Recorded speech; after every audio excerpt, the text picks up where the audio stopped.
vous l'avez vu cet après-midi, la sphère catholique était en ébullition après le Concile. De nombreuses dérives menaçaient.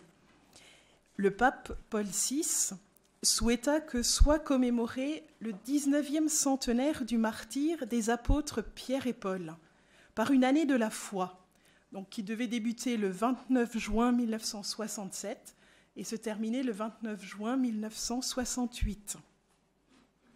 Nous nous intéresserons donc de plus près à ce qui se déroula pendant cette année. Donc, quelles sont les raisons de la promulgation de cette année de la foi? Quels en sont les traits saillants? Quels sévères déconvenus Paul VI dut-il affronter? Et quels étaient les motifs de la promulgation du credo du peuple de Dieu? Donc d'abord, les raisons de la promulgation de l'année de la foi. Paul VI était habité par un souci de fidélité doctrinale, dans le souffle du récent concile. Écoutons un extrait de son discours lors de l'ouverture du synode aux évêques, donc en 1967, pour expliquer la promulgation de l'année de la foi. La sauvegarde de la foi nous a paru créer un devoir si impérieux après la clôture du concile que nous avons convié l'Église entière à célébrer une année de la foi en l'honneur des deux apôtres qui furent les maîtres et témoins principaux de l'Évangile du Christ.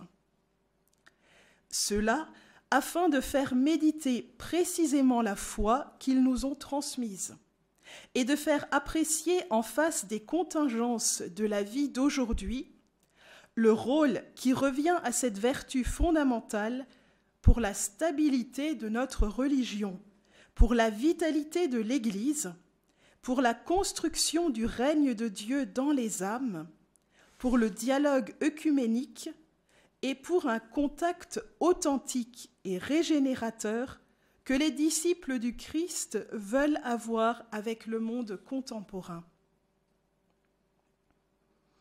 Est-il possible de choisir librement parmi les vérités révélées en oubliant les exigences de l'orthodoxie?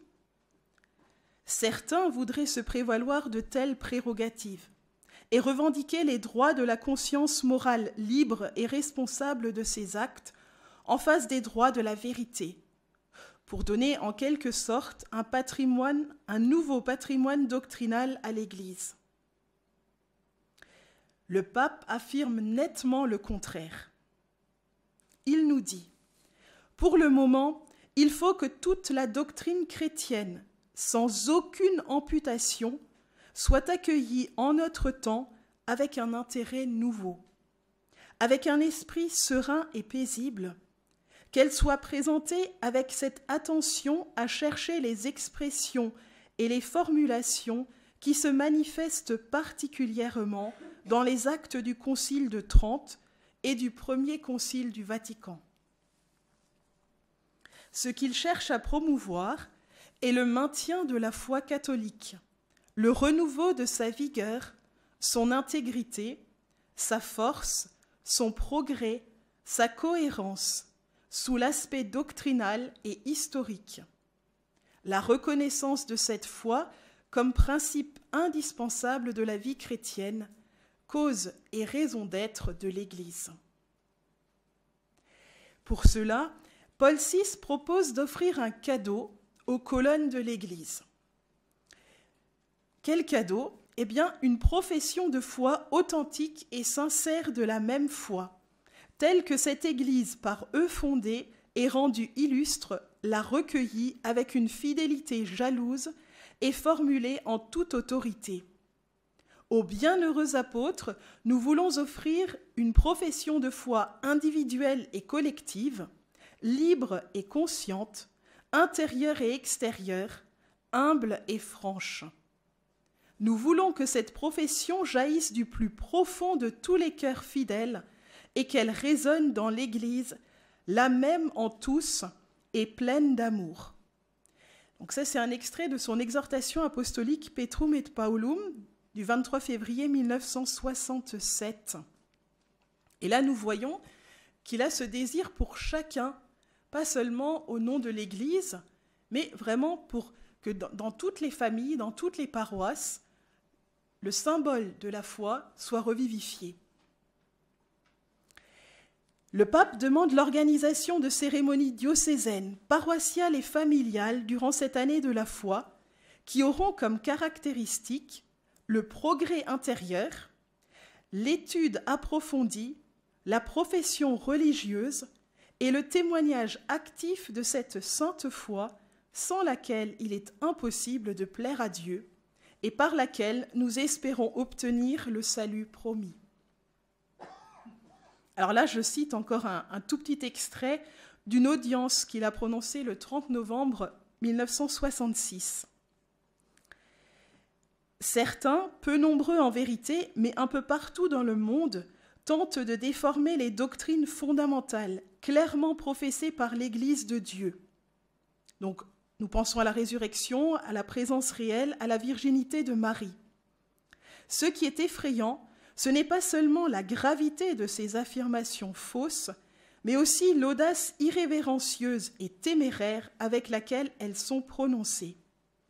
Ce triste phénomène nous confirme dans cette conviction que la foi n'est pas possible sans le concours de deux facteurs bien différents mais complémentaires. D'une part, la grâce et l'assistance du magistère de l'Église, donc le pape et les évêques, établis par le Christ et assistés par le Saint-Esprit. Dans un deuxième point, nous voyons la nécessité de respecter le contenu objectif résumé dans le Credo. Pourquoi le deuxième concile œcuménique du Vatican ne nous a-t-il pas laissé un chapitre expressément consacré à la foi ? Interroge le pape Paul VI.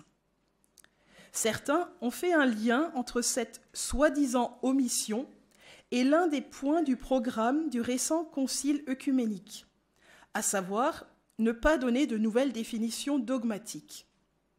Ce qui a induit certains à se demander si les définitions dogmatiques n'étaient pas en quelque sorte des formes dépassées de l'enseignement catholique, et si alors le concile ne pouvait pas être considéré comme une libération des dogmes anciens et des anathèmes qui étaient attachés. Voilà ce qu'il disait dans son audience du 8 mars 1967. Le pape reconnaît lui-même que beaucoup de choses peuvent être corrigées et modifiées dans la vie catholique. Beaucoup de doctrines peuvent être approfondies, complétées et exposées en des termes plus compréhensibles. Beaucoup de normes peuvent être simplifiées et mieux adaptées aux besoins de notre temps.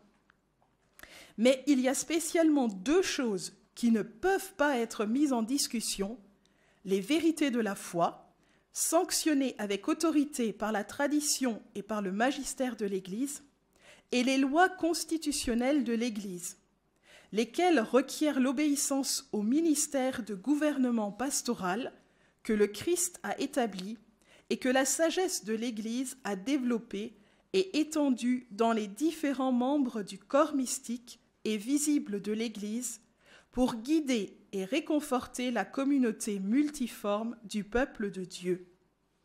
Et alors là, je vous cite un extrait de son audience du 25 avril 1968, c'est très clair.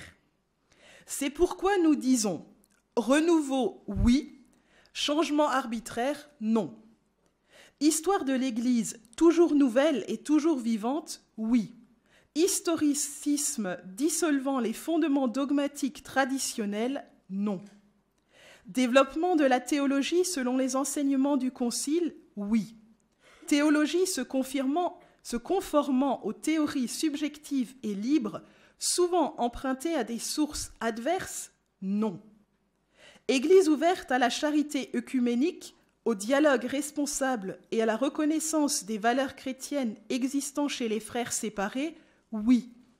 Irénisme renonçant aux vérités de la foi ou tendant à se conformer à certains principes négatifs qui ont contribué à séparer tant de frères chrétiens du centre de l'unité de la communion catholique, non. Certains objectaient alors que le Concile avait amorcé et autorisé cette façon de traiter l'enseignement traditionnel, affirmation à laquelle le pape réagit vivement. Il n'y a rien de plus faux. Rappelons-nous les paroles de Jean XXIII, notre vénéré prédécesseur, l'inventeur, si l'on peut s'exprimer ainsi, de cet aggiornamento, au nom duquel on ose infliger au dogme catholique des interprétations dangereuses et parfois hasardeuses.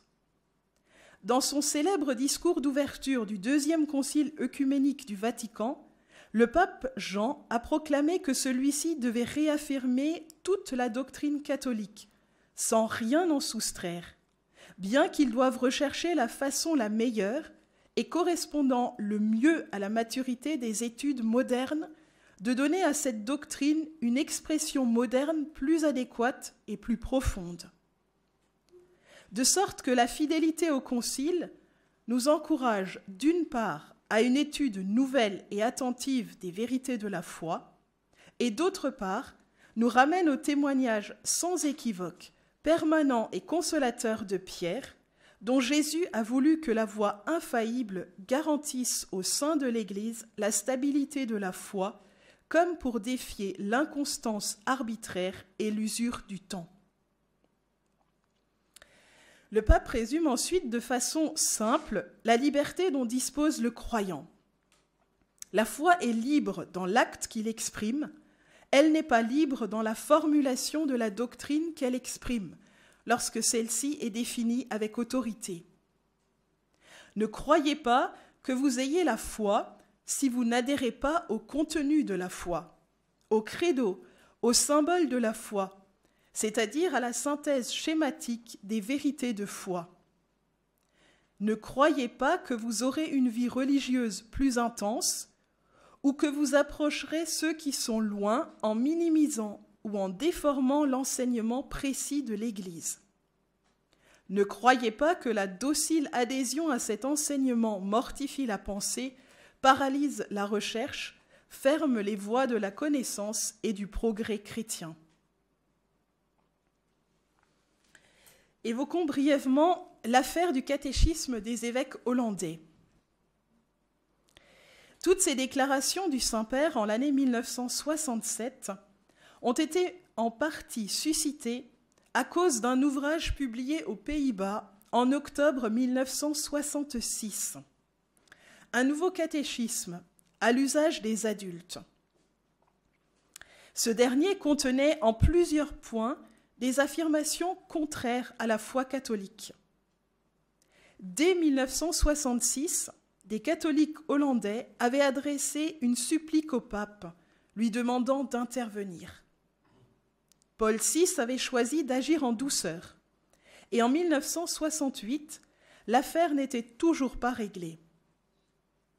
Plusieurs commissions de théologiens et de cardinaux avaient été successivement réunies pour étudier les passages contestables du catéchisme hollandais. Une liste de corrections nécessaires fut finalement établie dans les premiers mois de 1968. Le 27 juin, enfin, le pape reçut le cardinal Alfrink, archevêque d'Utrecht, et lui demanda d'user de son autorité pour imposer la publication des corrections demandées dans les éditions futures de l'ouvrage. Malheureusement, entre-temps, l'ouvrage avait déjà été traduit en d'autres langues, en anglais, en allemand et en français, et était largement diffusé. Nous n'évoquerons rapidement que les points qui posaient problème sans les analyser. Donc, Dieu créateur, purs esprits et âmes humaines créées immédiatement par Dieu, la chute de tous les hommes en Adam, la conception virginale, la satisfaction offerte par Jésus, le sacrifice de la croix et le sacrifice de la messe, la présence réelle et la conversion eucharistique, l'infaillibilité de l'Église, le sacerdoce ministériel ou hiérarchique et le pouvoir d'enseigner et de gouverner dans l'Église. Quelques points de théologie dogmatique, le mystère des trois personnes en Dieu, l'efficacité des sacrements, Dieu est-il tributaire des forces du monde créé pour faire ses miracles, la purification des âmes et la vision béatifique. Aussi, quelques points de théologie morale. Ce qui était affirmé était qu'il existe bien des lois morales qui lient la conscience toujours et en toutes circonstances, et la morale conjugale. Donc vous voyez que ce sont des points vraiment essentiels de notre foi catholique qui étaient remis en cause.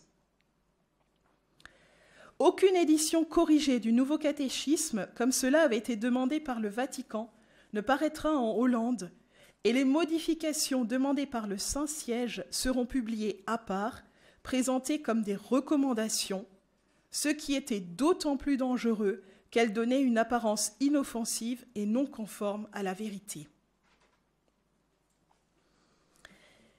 Donc enfin, la promulgation du credo du peuple de Dieu et son importance. 3 jours après avoir reçu le cardinal Alfrink, Paul VI proclamait avec gravité son credo. Laissons une dernière fois la parole au pape dans son introduction de la profession de foi catholique, donc du 30 juin.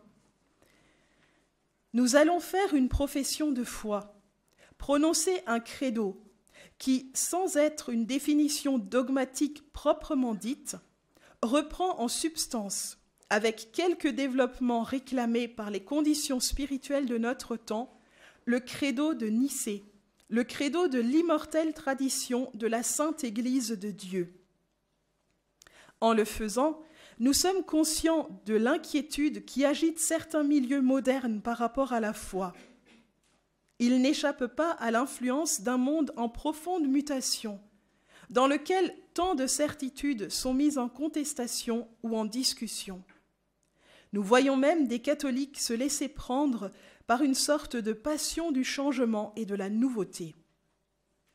L'Église, certes, a toujours le devoir de poursuivre son effort pour approfondir et présenter d'une manière toujours mieux adaptée aux générations qui se suivent les insondables mystères de Dieu, riches pour tous de fruits de salut. Mais il faut en même temps prendre le plus grand soin, tout en accomplissant le devoir indispensable de recherche, de ne pas porter atteinte aux enseignements de la doctrine chrétienne, car ce serait alors engendrer, comme on le voit malheureusement aujourd'hui, le trouble et la perplexité en beaucoup d'âmes fidèles.